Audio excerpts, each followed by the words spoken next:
Good evening, everyone, and welcome to Monday Night Travel with Rick Steves Europe.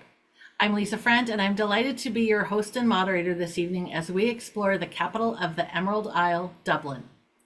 Tonight, we are highlighting a city that I got to know intimately as I walked the 26.2-mile Dublin Marathon course. I fell in love with its city, the music, the friendly people. And to help me discuss Dublin, I brought my favorite Irish person, Stephen McPhilemy, my friend and fellow tour guide. Welcome to the show, Stephen. Hey, Lisa, how's it going? Oh, it's Good to good. see I'm you. so glad you're here. Where are you joining us from tonight? Well, interestingly, I'm not in Dublin. I'm a few hours north. I'm in Belfast tonight, and I'm in a hotel room in Belfast. Such is the life of us tour guides. We are kind of nomadic people. We are, absolutely.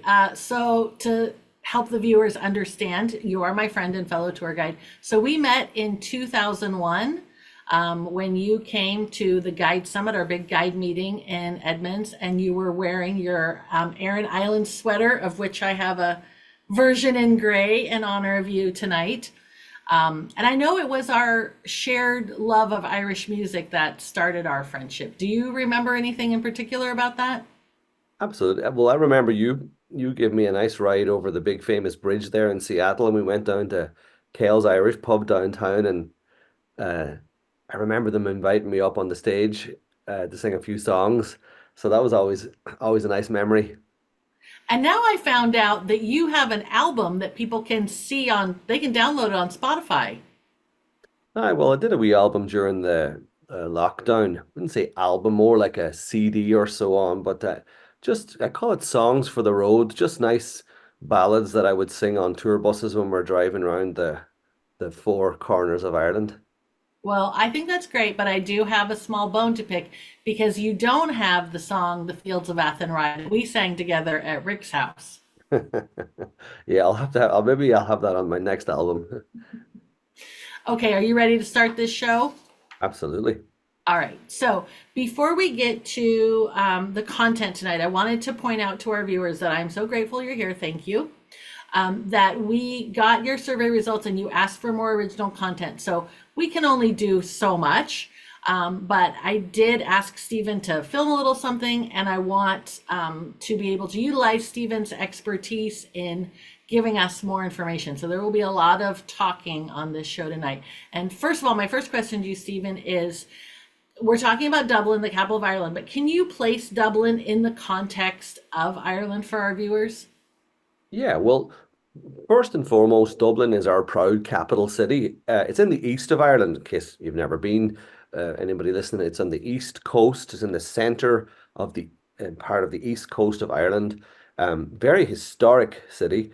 It's important to remember it was built by the Vikings first, not by the Irish. There was a little Irish settlement there, of course, but then the Vikings built it into a trading post, and they called it Dublin. That's the Irish for Duv is black and Lin is pool, so it is the Black Pool, Dublin.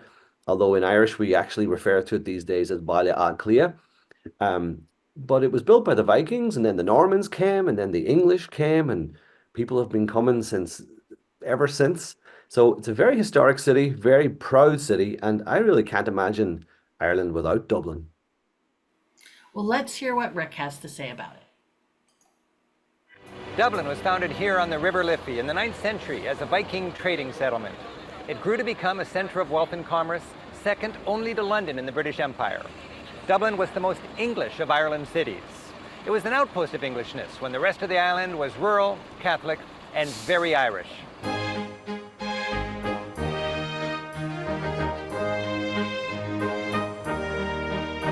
The golden age of English Dublin was the 18th century, when Britain was colonizing the world and growing very rich. Largely rebuilt during this Georgian era, Dublin became an elegant and cultured capital with its own parliament. The 18th century left Dublin with an air of grandness and sophistication. Then the ideas of the French Revolution, nationalism, human rights, and so on, got in the way. In 1798, the Irish rebelled against English rule. This ended Dublin's cozy relationship with London, and her genteel age was replaced by a century of strife and struggle. This memorial to the victims of the Great Potato Famine of 1845 is a reminder that good times were followed by an age when the national costume became bare feet and rags.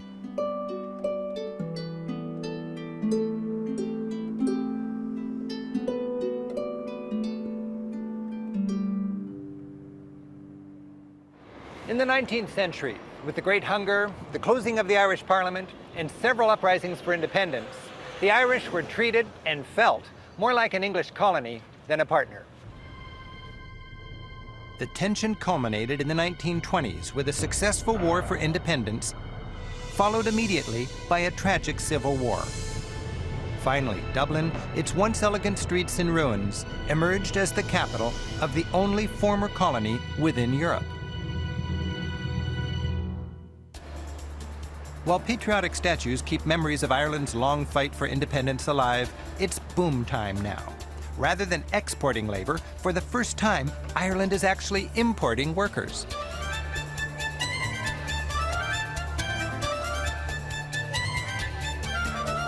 So this is the Dublin Docklands, and then behind me is what's called Google Land. And this whole area here is where Facebook are. Salesforce is just over here. Big gold building there, that's our central bank. Up here you have the Samuel Beckett Bridge, which is the only bridge, I think, in the world in the shape of a harp. There's our new National Convention Centre over there. They call that the Cube with the Tube. And that's where Facebook and Google and all these big companies, different events, have their conferences and their get-togethers. And down behind me is where all our ancestors used to head off to emigrate to the United States and to Canada and to the four corners of Britain, where the ferry would take us across to Wales. So Stephen, first off, there was a little bit of wind, so I want to make sure that the viewers know exactly what you said there, please. Yeah, sorry about that, but I was just saying the bridge there is called the Samuel Beckett Bridge, and as far as we're aware, it's the only bridge in the world that's in the shape of a harp. And then just around the corner from that, on the other side of the river, is the National Convention Centre, and that's nicknamed the Cube with the Tube. I've heard a few other names too, but that's where all the big conferences and get-togethers and seminars happen. So there's a lot of activity in Dublin city centre down there on the Docklands, which we sometimes have some people have nicknamed Google Land, because Google's one of the big tenants in the area, employing thousands of people. Why are there so many tech companies in Dublin? Because this video was from several years ago, but the boom, I think, is still going. Yeah, we like to say and like to think that it's because we're very well educated people and good workers, and of course the other big reason is the fact that we're a very low tax economy, or a low tax society. Ireland is low tax for business and not for people. For workers and for people, I think it's quite high tax. But for companies, most companies are paying 12.5%, or I think 15% is the max. So they're saving a lot of money, and we're talking billions and billions of dollars and euros and other currencies coming through Ireland through high tech and also through pharma. So we have a lot of companies. I go for walks there in the Docklands, and it's really remarkable. Like, you see all these websites and names that we live our lives. We seem to live our lives by these days. Facebook and Ancestry.com and Airbnb and LinkedIn, and they're all there. Oh, Ancestry.com. They're the ones that told me I was 26% Irish. Oh, there you go. I've never actually done my DNA. I'd imagine if I did it, I'd probably have a good chunk of Viking in there, but Well, I think you would. never know. So you said that the conference center was named the Cube with the Tube, and Dublin has a funny and lovely, charming tradition of nicknaming, of these rhyming nicknames of buildings and more often statues. So I just want to send out a little thought to people. If you know about these, keep your eyes out for them, because we'll see a couple, and when you see them, just shout it out in the Q&A. And keep it clean. Pardon? Keep it clean. Yeah, that's why I'm not saying them out loud. I'm letting the people do that. And I also think it's interesting, you're in Belfast, whose heyday was 100 years ago, but we're talking about Dublin, whose heyday was like 200 years ago and now. Yeah, well, like, say 100 years ago, Belfast here was producing the Titanic and all these ships and steel and linen and all these great big industries. And Dublin really was producing Jameson and Guinness, not to be smart about it, but it wasn't the same industrial city that the northern capital of Belfast had. And now it's all changed these days.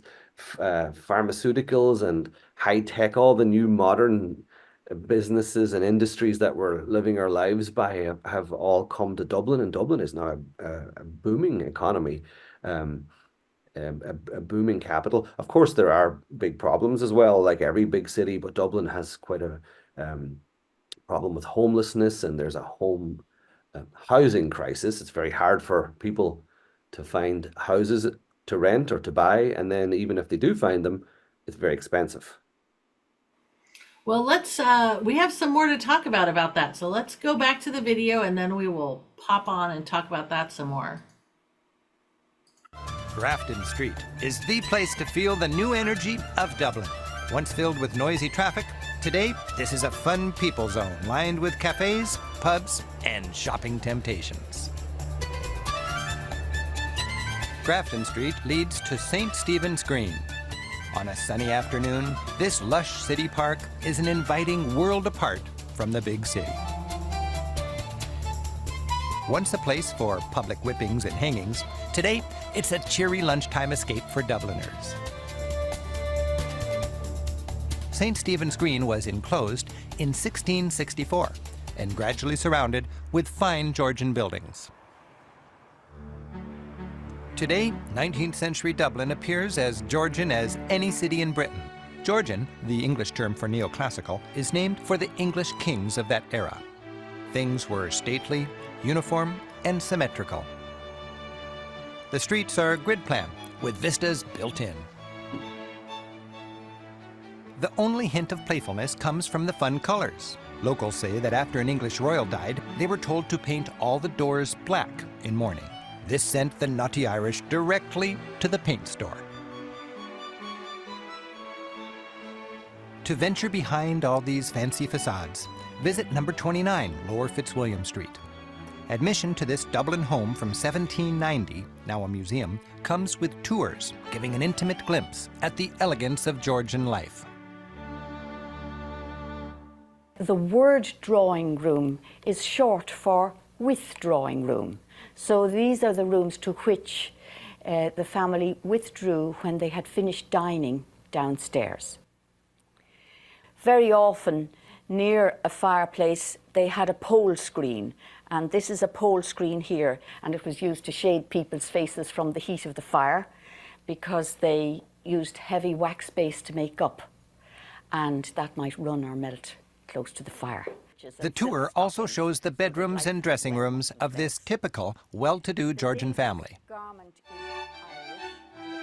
The sons of that family likely would have gone to Trinity College, founded in 1592 by Queen Elizabeth I to establish a Protestant way of thinking about God. Trinity has long been Ireland's most prestigious college.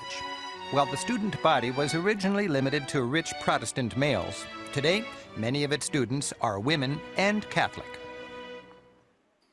So, Stephen, we just saw 29 Fitzwilliam Street, which was a favorite museum of mine, but it has closed. It's been closed for a few years now. But one of the things that I found out is they're actually going to take part of that real estate and turn it back into housing because of the housing crisis and because they want the area around St. Stephen's Green to remain more residential. Did you recently buy some property or maybe rent some property in Dublin? Yeah, no, I can't afford to buy there, but I rent an apartment now in the center of Dublin. It's funny, I've been going to Dublin to visit and, to take tours for 30 years. And now finally, my wife and I, we have an apartment there. So it's nice to be in the city center.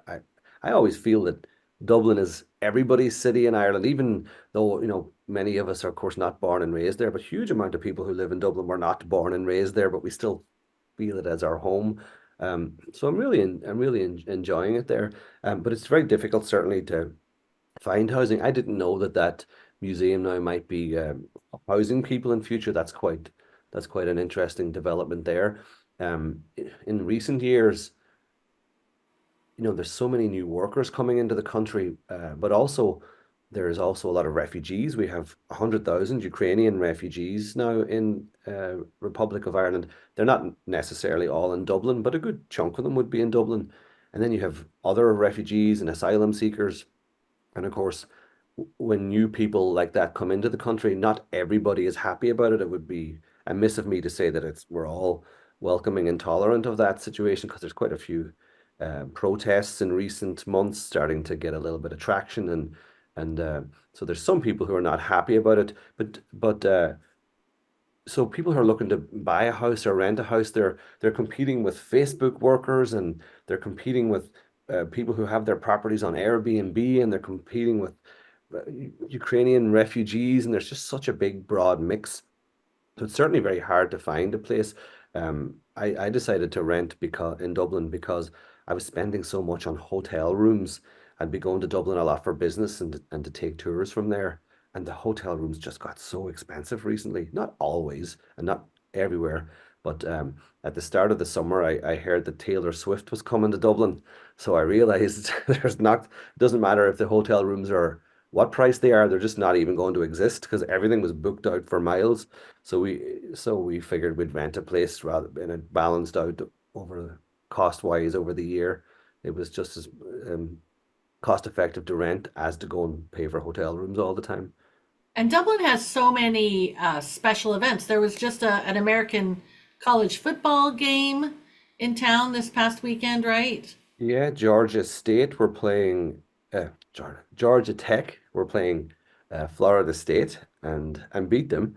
And there was, I think, 40 or 50,000 Americans there for that. So that's a big boost to the economy. Last year, Notre Dame, the Fighting Irish, came to town and played the US Navy. I read that it was the biggest movement of Americans to Europe since D-Day for one event. I mean, it was pretty intense. And also you've got the rugby, and you've got, everything that's sort of culturally very important is going to be happening in Dublin. So I would want our viewers to know that if they're planning on visiting Dublin, they should secure their hotel reservations as early as possible. Absolutely, yeah, because if there's a big rugby game on, a big Gaelic football final, or particularly big concert, like Gareth Brooks came to town a few years ago, and Bruce Springsteen came to town recently, and all different big bands coming. And there's thousands, tens of thousands. We have a stadium that holds 85,000 people, Croke Park. So there's a lot of people looking for hotel rooms. So yeah, it's always best to book in advance. So we're going to have more museum updates as we go along, but let's go back to the video.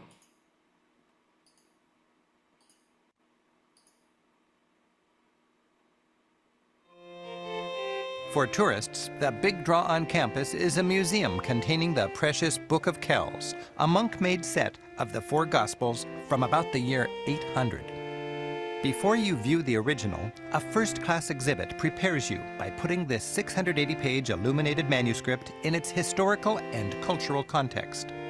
Irish monks transcribed and illustrated precious manuscripts like the Book of Kells. Studying this copy, it's clear this was painstaking work. Cover pages and chapter heads were a chance for the monks to show off their artistic creativity. They went to great lengths, using powders from crushed bugs and precious stones to get the most vivid pigments. Medieval books were written on vellum, that's calf skin scraped with a knife. It's estimated that it took the skins of 185 darling little calves to make the Book of Kells. To see the actual Book of Kells, you'll have to come to Dublin. Cameras are not allowed.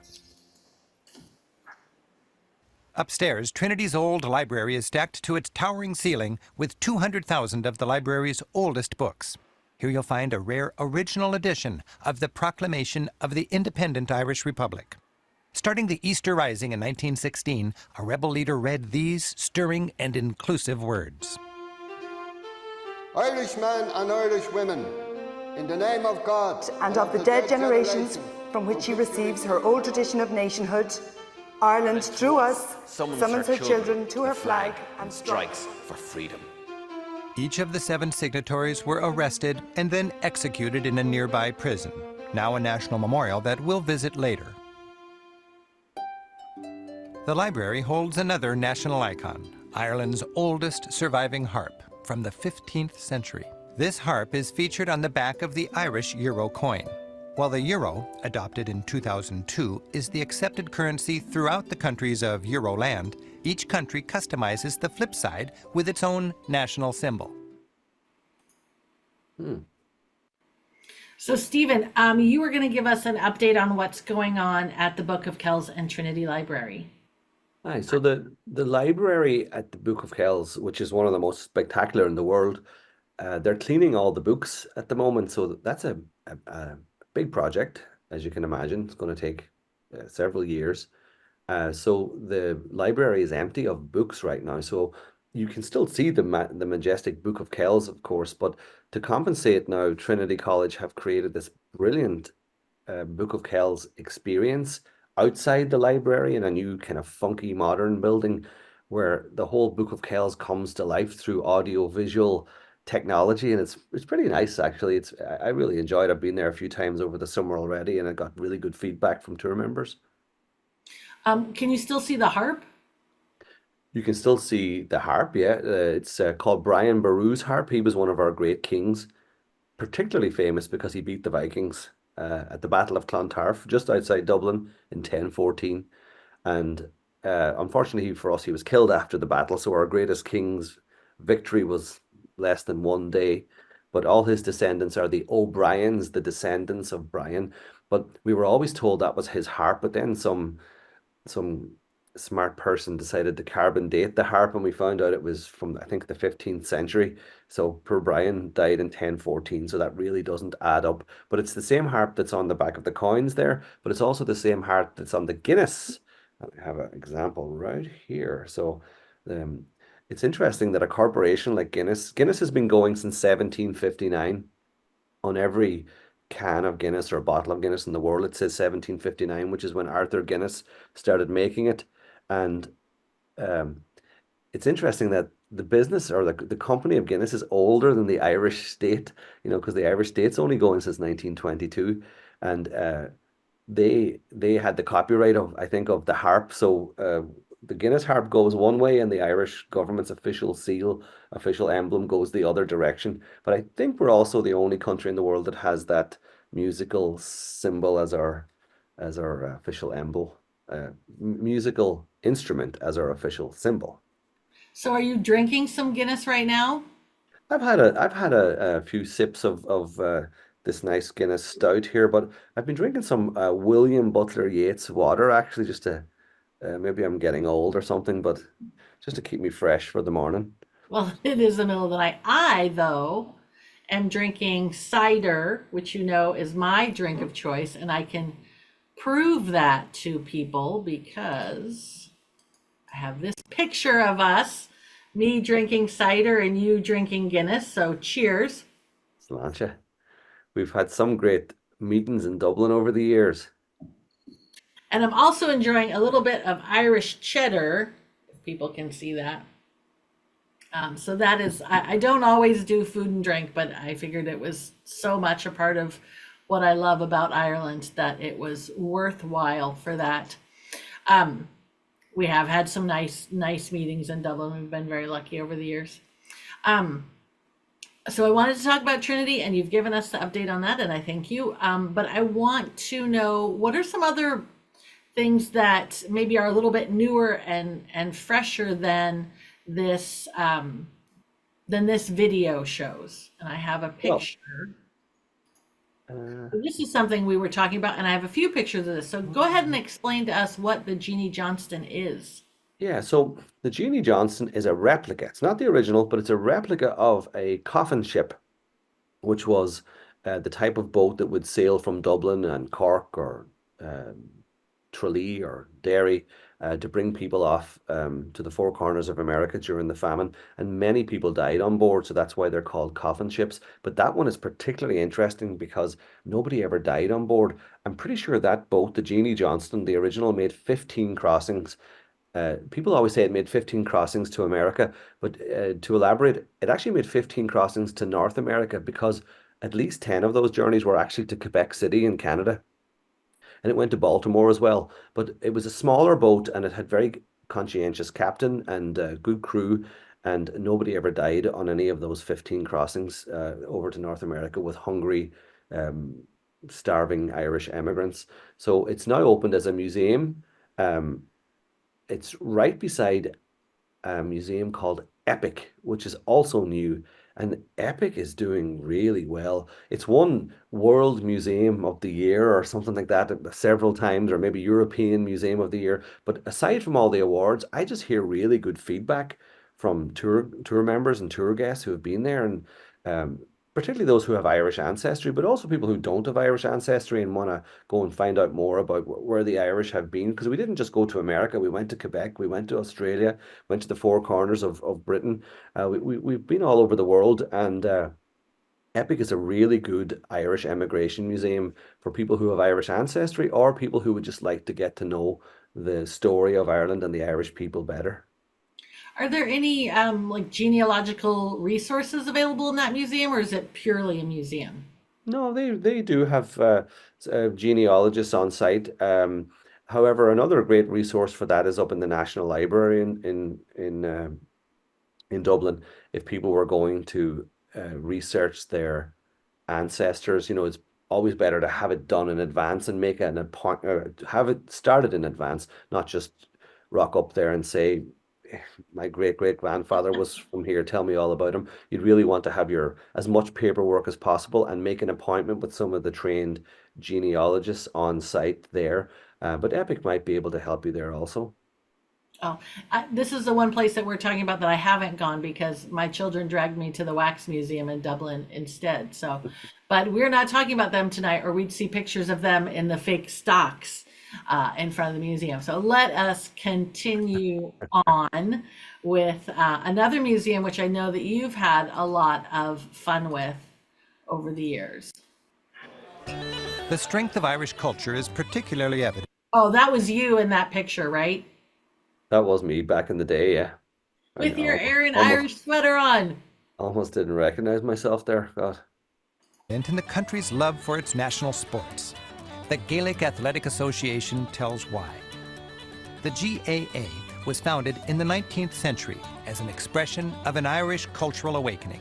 While created to foster the development of Gaelic sports, such as hurling or Irish field hockey, and to ban English sports like cricket, the GAA played an important part in the fight for independence.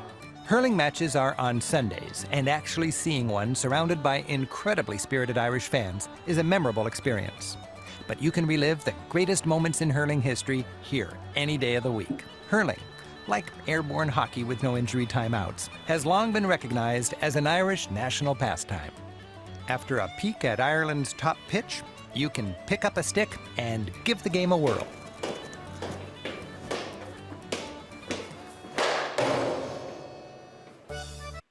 Okay, you were behind the scenes for that. For Dear that God, filming. How many takes did it take for him to whack that great ball? I was just about to say he hit it very hard there. No, he got it first time. Rick's obviously got some hidden talents for hurling. Uh, Maybe he played baseball as a youth or something, but I thought he did remarkably well. Well, that's good. I think that's actually makes me happier than if you'd said, "My God, we were there for 2 hours waiting for him to hit that thing." So we just had the Olympics, as you know, and I think that you had something that you wanted to brag about a little bit, didn't you?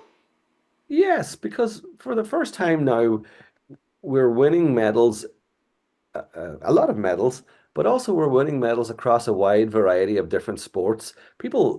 Experts always compared Ireland to New Zealand and Denmark because we're a similar size, similar population, similar economy. And I read that we were supposed to be winning 7 medals, 7 gold medals per Olympics, and we really weren't. We were winning a few, and we were always relying on our men and women who were boxers to give us glory usually. But now, for the first time, we've won gold medals in well, not for the first time, but we've won medals in swimming. We've won a gold medal in gymnastics for the first time. We're doing really well in track and field. We're doing good in rowing. So that's finally coming to fruition, like Ireland, North and South. Because remember, the Irish Olympic team is North and South, Dublin, Belfast, Galway. No matter where you're from, you're welcome to participate. And we have a brilliant a relay team, a female 4x400 meter relay team, and it really has inspired the nation, you know. And I think we're going to see a lot more young Irish people getting involved in sport going forward, not just Gaelic football or rugby or, you know, the hurling, that the sports we always used to play there, but things like gymnastics and rowing and track and field, and it's a good time. We also got a gold medal in boxing, a great boxer called Kelly Harrington. So it's exciting times for us, and it keeps morale high and gets the spirits up. I'm surprised and I guess happy that you told me that the whole island participates as one nation. Is there any other situation where that happens, or Actually, what's the all sports feeling in about Ireland that? are all Ireland basis. The only one that springs to mind that's divided is football or soccer, where we have a team Northern Ireland and we have a team the Republic of Ireland. But generally, all sports, cricket, hockey, rugby, athletics, you know, they're all Gaelic football. This year's Gaelic football All Ireland final was won by Armagh, which is a team from the six counties up in Northern Ireland. So yeah, well, most sports people get together, and athletes up north though can choose if they want to compete for Great Britain, because we did have quite a few athletes from Northern Ireland who competed for Team GB, and several of them won medals there also. Um, and I think all the athletes get on just fine, which is how it should be. Absolutely. For many, the most endearing aspect of Irish culture is their love of language, both oral and written. Whether you're into Yeats or U2, the written gift of gab is an Irish form of high art. Dublin, around the turn of the 20th century, produced some of the world's great modern writers, like James Joyce, William Butler Yeats, and Oscar Wilde. Wilde was a Dubliner, attended Trinity College, and walked this park. He wowed Dublin and London alike with his quick wit, outrageous clothes, and flamboyant personality. In his humorous plays, he satirized upper-class Victorian society. His characters spoke very elegantly about the trivial concerns of the idle rich. James Joyce wandered the back streets of Dublin, observing its seedier side, which he captured in a modern stream-of-consciousness style. His famous novel, Ulysses, is set in a single day, June 16, 1904. In it, he follows Dubliners on a one-day odyssey through the city's markets, hospitals, brothels, and pubs. Tourists gather for the literary pub crawl, which leaves almost nightly from the Duke pub. Tickets are cheap, just show up. Two actors take a gang of tourists on a witty walk, stopping at pubs and historical sites along the way. It's Irish Lit 101, filled with entertaining banter, which introduces the novice to the high crack, that's conversation, of Ireland's great writers. It's the perfect finish to a day in Dublin, enjoying a pint and the great Irish storytelling tradition.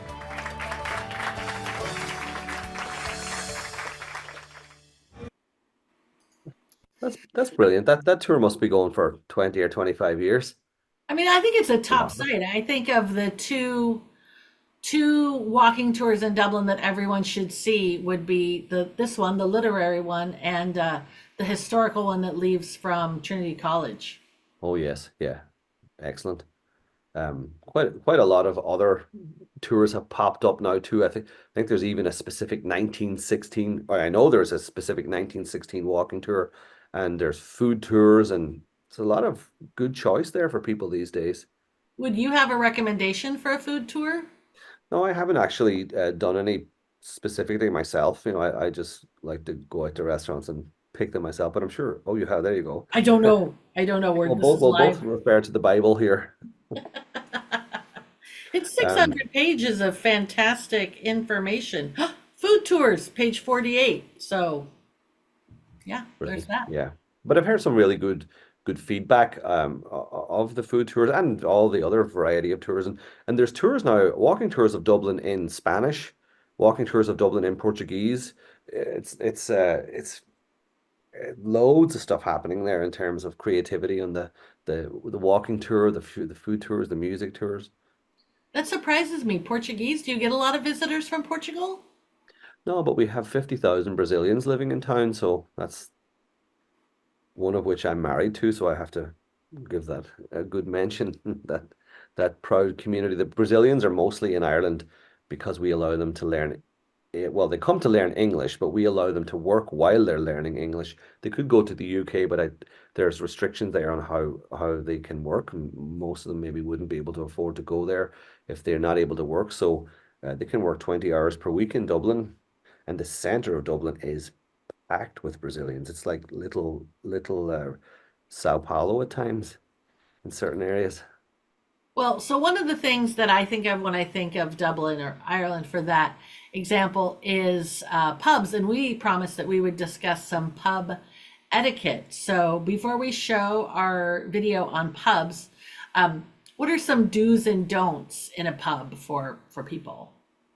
Well, let me think about do's. One is it's I think it's good to get in there and get mixing and chatting to people. It's really important to talk to strangers in a bar in Ireland, and that's a big do.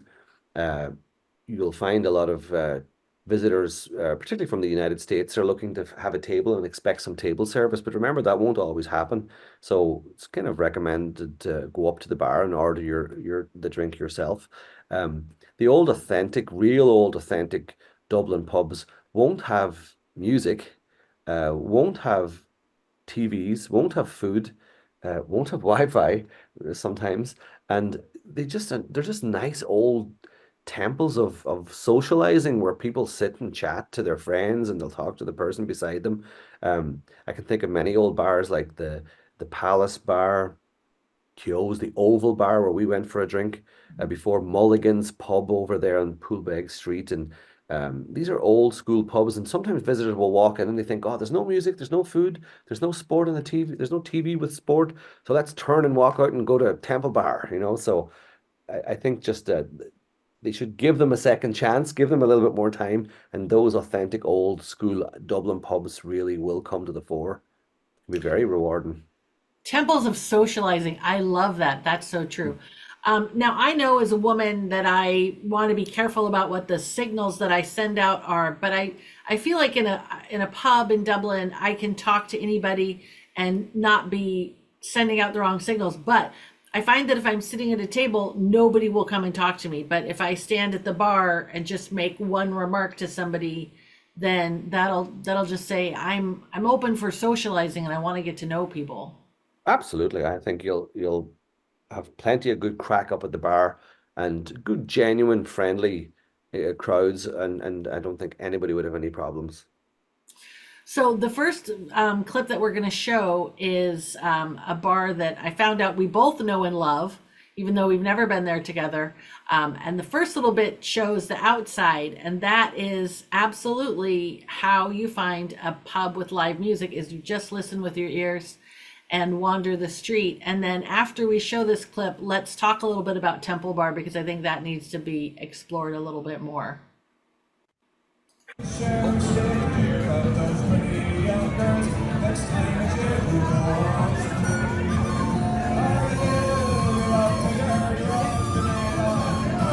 What is that, Stephen? That's the Millennium Spire. We built it to mark the millennium, although we didn't finish it until a few years after the millennium. It's got a few nicknames, some of them pretty bad. Some people refer to it as the stiletto in the ghetto, which is very unfair, but it's a big landmark. It's right beside the GPO, the General Post Office, where the Easter Rising happened on Easter 1916. This pub here is called the Celt, as you know, and it's down a little side street called Talbot Street. A lot of people might find that area a bit too authentic, a bit too rough and ready for them, and they sort of turn and walk away. But I think they should never do that. They should just keep the faith, keep on going, and they're just going to love this area of the inner city in North Dublin. This is on the north side of the city. And the north side has traditionally been a little bit more, would you say, rough and tumble, while the south side is a little bit more elegant?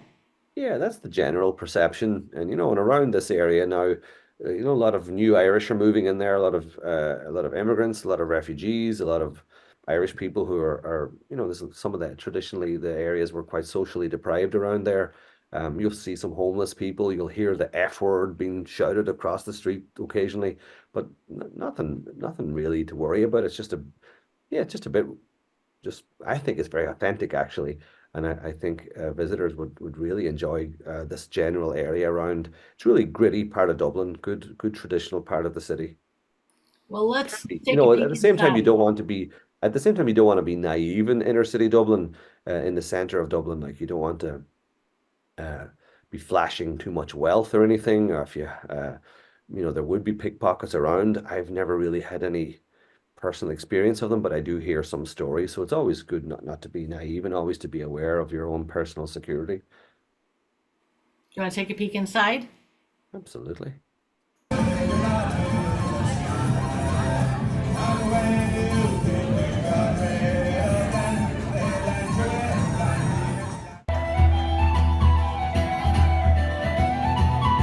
The boys of Liverpool, when we safely landed, called myself a fool. I could no longer stand it, blood began to boil. Temper I was losing, poor old Erin's Island, they began abusing her army soul. Since I'm a shillelagh, I'll let fly. Galway boys would bite and saw I was a hobbling with a loud hooray. Joined in the affray, quickly cleared the way for the rocky road to Dublin. 1, 2, 3, 4, 5. So, Stephen, do you want to talk about that song a little bit? Aye, that song's called The Rocky Road to Dublin, and it's a great old song, a lively one. It's about a young man from the west of Ireland in the last century heading on a big adventure on the Rocky Road to Dublin. And he's heading for Dublin to get the boat to Holyhead, which is in Wales, to go off there and work in the mines or work in the factories or shipyards or farms or wherever he was going to go, and all the shenanigans he gets up to along the way. So it's a good lively one. It gets the crowd going. That's my video. I took that in 2018. That's probably about 30 minutes before we were dancing on chairs. Oh, the accents were thick. The crack was fantastic. But then you sent me this video, the next one, and they're singing a song that is it fair to say near and dear to a lot of Irish hearts? Hi, they're singing a song called Grace. And Grace is relating to the 1916 rebellion. In Kilmainham Gaol, the leaders of the rebellion were executed, and one was called Joseph Plunkett, and his fiancée was Grace Clifford. And just before he was executed, they got married. So it's very romantic, very romantic story, very inspiring. Despite the fact that he was about to face a firing squad 20 minutes later, they had the wherewithal and the passion and the love for each other to get married. And the song, it's very inspiring. The lyrics, like the chorus goes, she was Grace, he was Joseph Plunkett. The chorus goes, Grace, just hold me in your arms and let this moment linger. They'll take me out at dawn and I will die. With all my love, I place this wedding ring upon your finger. There won't be time to share our love, so we must say goodbye. It's a really, really strong, hard-hitting, I think, inspiring lyrics. Even what's his name? Rod Stewart has done a version of it now. But when you're in a bar in Dublin or anywhere in Ireland and people sing this and everybody's singing along, all different generations, all different ages, I think it's really special.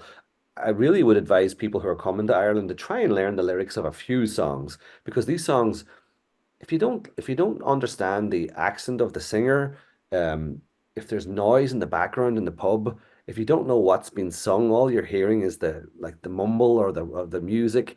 It's good to hear the lyrics, because there's a really strong historical narrative contained in the lyrics, and you can learn so much about Irish history just from listening to all these old ballads. That is 100% true.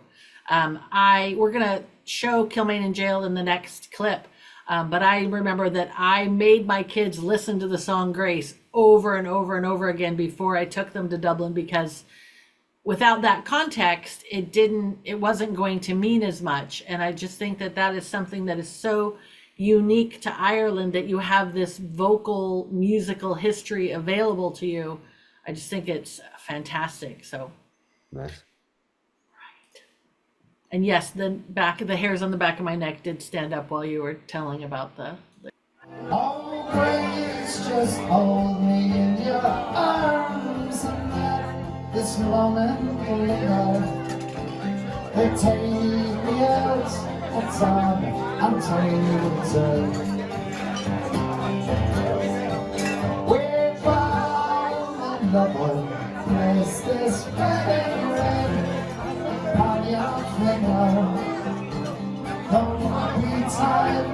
to share our love, or we must say goodbye. O'Connell Street, leading Stephen, you have to promise me that that's on your second album. Promise made. from Did you O'Connell notice the Bridge flag through on the the heart of wall North there? Dublin. Oh, sorry. No, go ahead. Did you notice the flag on the wall, the old banner of Ireland there that said Éireann go Bra, Ireland forever, with the gold harp? Oh, that's lovely. Yeah, we only see Aaron go bra on St. Patrick's Day, but that's nice to know that it's a real Aye. slogan. Is lined by statues celebrating great figures in Ireland's fight for independence. While it's been Dublin's grandest street for 200 years, it was renamed after this man, Daniel O'Connell, only after the Irish won their independence in the 1920s. Daniel O'Connell, known as the Liberator, was that strong voice for Irish Catholics in the British Parliament back in the 1800s. Dublin's General Post Office is not just a place to buy stamps. It's a kind of Irish Alamo, still pockmarked with bullet holes.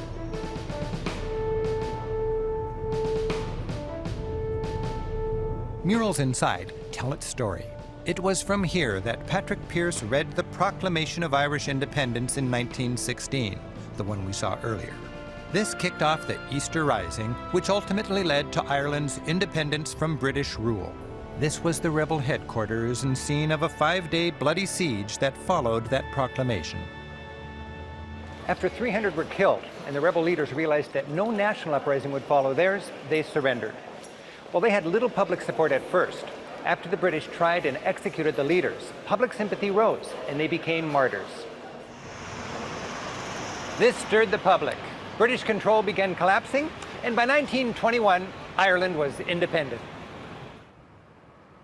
Here at Dublin Castle, the British formally handed power over to the Irish in a stirring ceremony in this courtyard.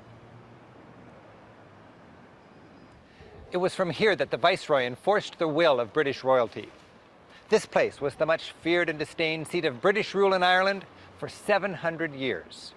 Today, it's used for state functions, and tour guides take visitors through this most English of Irish palaces. Kilmainham Gaol, opened in 1796 and considered a model in its day, was used as a political prison by the British. Many of Ireland's great patriots, its Nathan Hales and Patrick Henrys, were held and then executed here. Guides take visitors through the prison and give it meaning. 14 of the leaders of the rebellion were to be executed in this very yard. And the very first to be executed, Patrick Pearse, Thomas Clark and Tomás MacDonagh, were taken down here separately in the early hours of the 3rd of May. They were taken down to where that cross now stands. Their hands were tied behind their backs, a white marker was placed over their hearts, and they were blindfolded. The prison museum personalizes the inspirational story of the leaders of the Easter Rising. The Last Words 1916 hall displays the poignant farewell letters the martyred leaders wrote to loved ones just hours before facing the firing squad. So I think that really personalizes what we were talking about with the 1916 Rising. And I know that, 1916 was what, 100, and let me do the math, 108 years ago. And 8 years ago in Dublin was a big celebration of the Rising. And so what did Dublin feel like at that time? Yeah, I have to say it was a very special year. Like for me, growing up in Ireland, not everybody wanted to celebrate the 1916 Rising. Not everybody wanted to be associated with patriotism or nationalism because of what was going on in the north and the violence and the troubles. But in 2016, it just felt different. Everybody seemed to have been affected by it or impacted by it. And I went to the parade in Dublin, and there was tens of thousands on the streets, little kids with flags, and everybody was happy to be celebrating these heroic men and women who fought to give us our independence. And it was so it was a very special year, and everybody got really into celebrating the 1916 Rising. For lack of a better term, it kind of became cool again to be involved or to be celebrating the men and women of 1916. That's Because if you lovely. remember, the Cranberries had that great song "Zombie." You're a Cranberries fan, I'm pretty sure. And in response to IRA bombs in Britain, they wrote the song "Zombie." And Dolores sings very. She's of course a brilliant singer, God rest her. But she sang, "It's the same old thing since 1916." So um, 2016, I felt sort of banished those old demons for a lot of people, and made sure we could just get out on the streets and celebrate the rising again in a That's very wonderful. nice and wholesome way, huh? Oh no, well, I was just thinking that in America we have the 4th of July and we have that, every year, but you don't normally have anything that commemorates that, do you? No, I remember being at the so that was the 100th anniversary. I think there was 50,000 people on O'Connell Street. I was at the 75th anniversary, and I think it was in the hundreds, maybe a few thousand, but certainly not like anything like um like the 100th anniversary. So yeah, so things have certainly changed, and I think for the better. I think also because, remember, of course, the troubles in Northern Ireland came to a slow halt, or eventually by around 1998 with the Good Friday Agreement and the peace process. So a whole new generation grew up that didn't know the violence, and that probably was quite influential as well. They probably needed that time to put everything in the past. Yeah, and I brought my daughters down from Derry down to Dublin to see the parade, and they grew up in the north, but they wouldn't have seen any of the violence that the previous generation would have seen, and thank God for that. But they really enjoyed it, and I think for me it was important that they were made aware of their heritage and their history, and to learn about the Republic, and also the proclamation of Irish independence. It's written very well by Patrick Pearse. Said that he appeals to Irish men and Irish women, not just Irish men, but women also, and all children of the nation shall be cherished equally. And I find that a very noble concept. That's lovely. Speaking of children, we have a picture of you with one of your daughters. And let's see if I can bring this up, because we also said we were going to talk about Temple Bar. And so this is a picture Hmm. of you in Temple Bar. And I would imagine that this picture is taken around 6 or 7 in the evening. What would you say? And Yeah, tell me about Temple Bar. um, so Temple Bar is an interesting topic because it's probably the busiest, oh, sorry, not probably, it's certainly the busiest social area in Dublin. And the vast majority of visitors and tourists to Dublin make a beeline for the Temple Bar area. People should remember it's an area of Dublin. I'd guess maybe 20 streets and probably 40 or 50 pubs and restaurants in there. It's very colorful. It's got cobblestones there, as you can see, and it's very, like, looks like the old Ireland. There's lots of flowers and color and great music in the pubs, but it's also full of tourists, and it all depends whether you think that's a good thing or a bad thing, or maybe you could be neutral to it. But it's certainly full of tourists, and if I went to that particular pub there called the Temple Bar, I would imagine I would be probably the only Irish person in there. There wouldn't be too many. It's overwhelmingly full of tourists. And a lot of Irish people would say to me, "Don't be telling them to go to Temple Bar. Don't be sending them in there." But it also has great music. It's got good food. It can be quite expensive at times. Some of the bars increase their prices as the hours go on in the evening, and for a lot of Irish people, that's sacrilegious. But in Ireland, to keep your bar open after 11:30, you see, you have to pay what's called a late license, and that can be up to 400 or 500 euros a night. And a lot of the other smaller pubs in the rest of the city can't pay that, but a lot of the bars in the Temple Bar area, they can afford to pay it. Uh, and therefore they attract crowds long into the night. Now that's my daughter Juliet. She was 14 at the time, and so we were uh, under 18s cannot be in the pubs after 9 p.m. So we were floating around there around 7 p.m. I kind of like it at that time. I like walking through there. People watching's always good, but later, it gets a wee bit rowdy. Never gets too aggressive or anything, but the crowds get really intense. The prices of the drinks are going up, and it can get a wee bit sloppy, especially at the weekends when you have well, guys like this. This is a stag party. This is a guy who, well, I think you might call them bachelor parties or bachelorette parties in America. This guy's about to get married. He's from England. He's one of our former colonial masters, and he's come back for the weekend. And I took this photograph of him dressed like this, but they're never fighting or nothing like that usually. But it's just, you've got 20 or 30 fellas and girls or whatever come over from England or wherever they're Scotland or wherever they've come from, and they're away for the weekend. So Friday and Saturday night, a lot of them are drinking heavily, and it just can get a bit messy in Temple Bar. So it might not be for everybody, but during the day it's nice to walk through there. I find it quite pleasant that time of day or early evening. So to boil it down, you would not tell people to stay away from the Temple Bar area, maybe just the Temple Bar itself. I personally recommend that everybody should have at least a wee look in there. I understand it gets very busy late at night, so I never tell my guests to go in there late at night. I never recommend that, but I do recommend they go in, and usually I'll go in with them. But if I'm going to Temple Bar, I'd probably go between say 2 p.m. and 6 p.m. and after that, then I head off to maybe the Kelton Talbot Street or the Palace Bar, or go up Grafton Street and go to Keogh's or McDade's or any. There's an abundance of great pubs in Dublin, and you want to get out and explore those. Sometimes though it's funny because a lot of guests say to me, "I want to go where the Irish are going to be." So I'd bring them to the pubs where the Irish are, and in many of these pubs, people are all drinking mojitos and listening to Elton John on the piano. A lot of Irish people don't want to go out and drink Guinness and listen to Irish music. So a lot of my American guests then would say to me, "I didn't come here to listen to American music, and I want to go and listen to Irish music." So you have to bring them to the Temple Bar, because that's usually where the well, that's where the guaranteed and consistent Irish music is.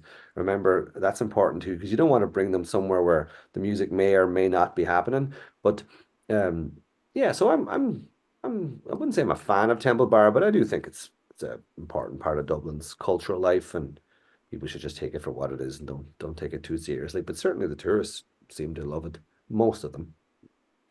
Well, and I think just from traveling around Ireland, maybe, and might be outside of Dublin, because I have gone into pubs that advertise Irish music, and it is traditional Irish music, but traditional Irish music doesn't necessarily mean a sing-along. It can just be instrumental. And so now I've learned to ask, where will there be live music with lyrics? Because I love sing-along. Yeah, so that's an important difference. You go to some bars like the Cobblestone, where you're famous for traditional music sessions, which I'd highly recommend. Also, it's just such a great choice. If you want to go to a bar where just listening to really good quality instrumental music, you've got that. If you want to go and sing along to the brilliant Irish ballads, there's pubs for that. If you want to go and listen to Billy Joel and Elton John or sing country roads, they have pubs for that too. I think as long as you're enjoying yourself, that's the main thing. But there's quite a great choice. Also, remember, there's a whole scene of nightclubs in Dublin and music bars and modern music, DJs, all sorts of stuff happening. It's a very creative city. It's got a good artistic flair to it. And they, because it's so big and it's so famous, they do pay higher wages than some of the other little towns out in the countryside. So you do get some of the really good musicians playing in Dublin. At least that's what you told me earlier this morning. Yeah, well, yeah, because remember, if you're in some small village in rural Ireland and you're a musician, whether you're a singer or just instrumental musician, then there may not be a lot of gigs for you. So you naturally would find people migrating towards Dublin because they could get 2 or 3 gigs a week. Some of them might even get 2 or 3 gigs a night.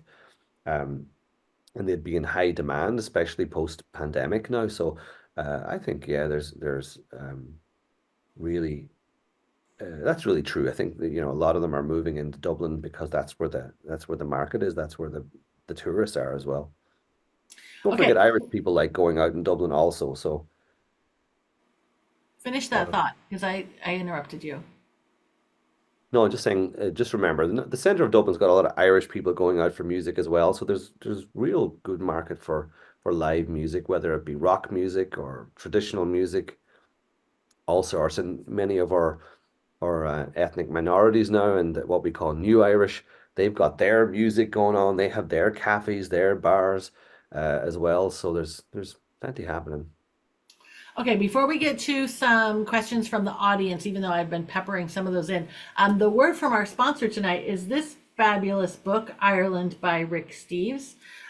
It is $24.99, 600 pages of great information, including some of our favorite pubs that we've been talking about, hotel recommendations, restaurant recommendations. So that is a word from our sponsor. And I have some questions. So somebody wrote in earlier, even before the show started, what would be a good Viking site in Dublin, since Dublin was founded by the Vikings? Well, the famous one is called Dublinia. It's a Viking museum, and it's pretty good. It's up there near Christchurch Cathedral.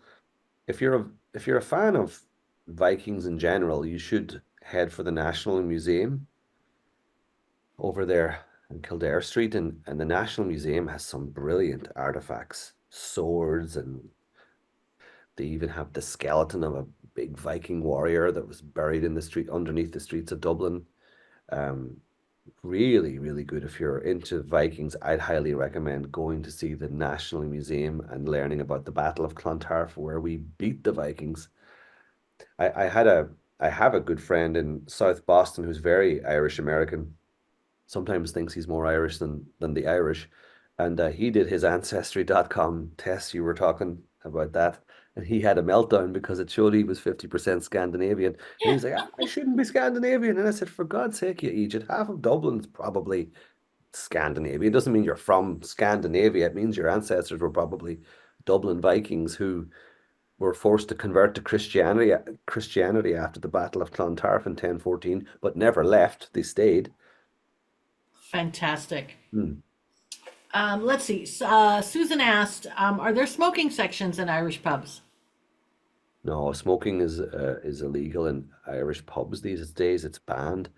There's a few bars that get away with it because they have internal smoking gardens, but it's a bit of a grey area. So I'm not familiar with any bars that have smoking areas, because I know you're not allowed to have smoking or smoke where people are working. I think Ireland was one of the first countries that banned smoking in Europe. I think we were the first country to ban it. Other cities and regions had banned it in places, but we were the first country. First country in the world. Let's see. What top 3 songs should tourists learn to Ireland before their trip? Asks Deb. And I think that's a good question. Well, I like Grace, because if that comes on, everybody will sing along. If you want a very easy one, it's easy to remember, Molly Malone's a good one, but the chorus of that is not exactly hard to remember. It's alive, alive, oh, crying cockles and mussels. Alive, alive, oh. And I like the Fields of Athenry.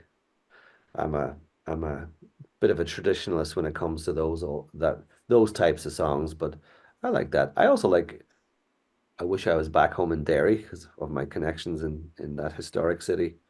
And Americans would be familiar with that one because of the tune, because it's written to the tune of The Wreck of the Edmund Fitzgerald, written by Bobby Sands, who died on hunger strike.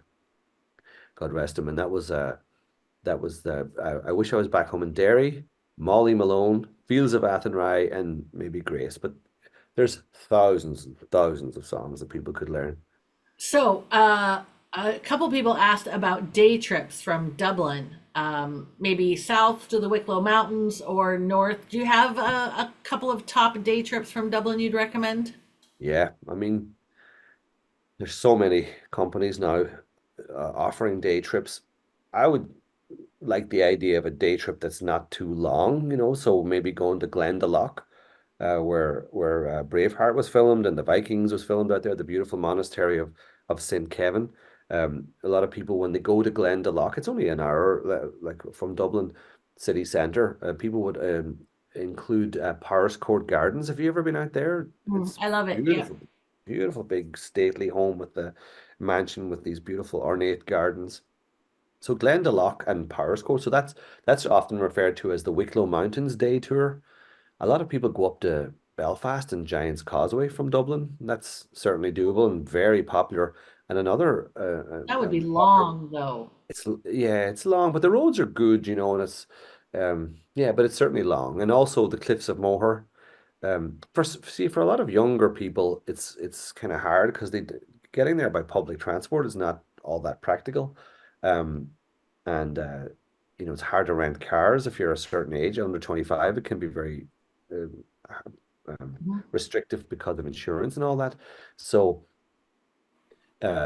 yeah, those are long days, but I would recommend Wicklow Mountains. I'd also recommend just hopping on the train and going to a lovely city like Kilkenny and just strolling around, go visit the castle, maybe take a walking tour, head into the Smithwick's Museum there. I'm very fond of cities like that. You could also, without going on a tour, you could hop on the train and go to Belfast. You could go out to Malahide or Howth or some of the seaside towns in Dublin just by taking public transport. Last question, talking about scary. How is it for people to rent a car in Dublin and go out into the countryside? If they're older than 25 and they can rent a car, what would be some good advice for them? Well, when I passed my driving test, my instructor said to me, one piece of advice for you, keep it between the ditches. So there's my first advice. Obviously, remember to drive in the left, but if you're not remembering that, then there's some bigger problems ahead. But yeah, I think it's fine. I think it's the road system is pretty good. Once you get out of Dublin and you get off the highways and where you want to go and explore, the roads are very narrow. I think it can be a bit shocking for a lot of people. But generally it's not a problem. Most drivers in Ireland are courteous. Most, not all, but most are. And you'll see a lot that way. And I think it's very, very recommendable. Just take it easy. My grandfather always said to us, better to be late in this life than early for the next. So just to take it nice and slow, take it handy. Oh, fantastic. I would say from my own personal experience, it is easier to pick up a car at the Dublin airport and head out of town than to pick it up in downtown Dublin and head out. That was what I learned in 1999.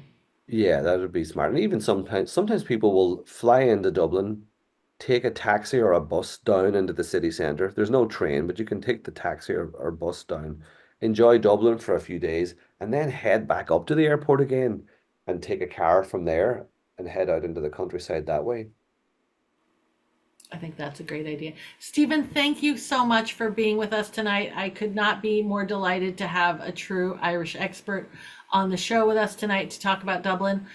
To our viewers, I'd say come back and see Rick hosting the show on September 23rd. And thank you very much for joining us. Thanks, Lisa. Stephen, how do you say thank you in Irish? Gora mahagat. 4 words. Go ra mahagat. Gora mahagat. Gora. Gora mahagat. Gora mahagat. Gora mahagat. You could also just say sláinte, well, which means good health. Good health. Sláinte, everybody.